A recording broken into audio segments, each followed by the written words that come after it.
Dans un royaume lointain entouré de montagnes et orné de forêts denses, se dressait un palais d'une beauté stupéfiante où vivaient un roi sage et ses deux filles, la princesse Éléonore, la plus jeune et la plus douce, et la princesse Célina, l'aînée au caractère fort et rebelle.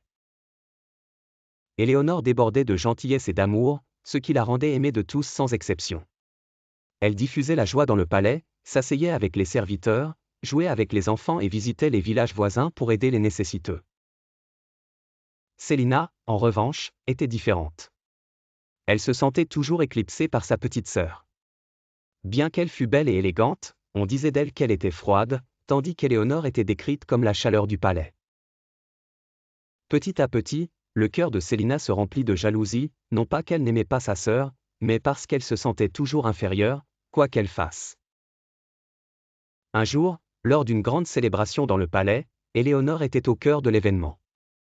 Tout le monde l'entourait, riait à ses blagues, et louait sa bonté. Célina, qui se tenait dans un coin, sentait son cœur s'embraser. Cette nuit-là, elle ne put dormir.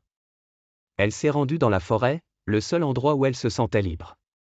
En marchant dans l'obscurité, elle vit une étrange lumière émaner d'une petite grotte.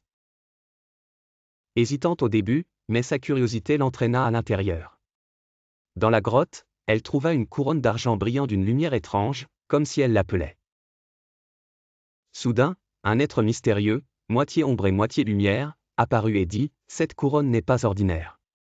Elle te confère le pouvoir de devenir qui tu veux, mais souviens-toi, le masque ne change pas le cœur. » Célina regarda la couronne, et un désir de vengeance remplit son cœur. Elle l'emporta avec elle, déterminée à l'utiliser pour transformer sa vie. Le lendemain matin, elle porta la couronne devant son miroir, et en un instant, elle se transforma en une copie conforme d'Éléonore. Revenant au palais, elle joua le rôle de sa sœur avec habileté. Elle trompa tout le monde en prétendant être la princesse Éléonore et ordonna d'exiler Célina du palais, prétendant qu'elle était une sœur jalouse qui cherchait à voler sa place.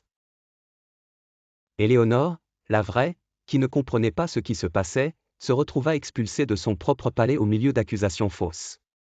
Elle erra dans la forêt, le cœur lourd de tristesse et de trahison. Tandis qu'elle pleurait, un petit oiseau de couleur émeraude s'approcha. Il parlait d'une voix douce et se présenta sous le nom de Fine. « Pourquoi pleures-tu, princesse ?» lui demanda-t-il. Éléonore lui raconta ce qui s'était passé, et Fine, qui était sage, lui dit, « Cette couronne enchantée est connue dans les légendes de la forêt. Celui qui l'utilise se perd lui-même. Mais elle teste aussi les cœurs. » Il l'encouragea à reprendre ses droits, et devint son compagnon de voyage. Éléonore entreprit un long voyage parsemé de dangers. Elle devait traverser une rivière tumultueuse, escalader des montagnes périlleuses, et affronter des animaux sauvages.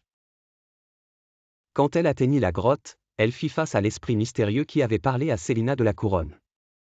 L'esprit lui demanda, « Pourquoi es-tu venue ?»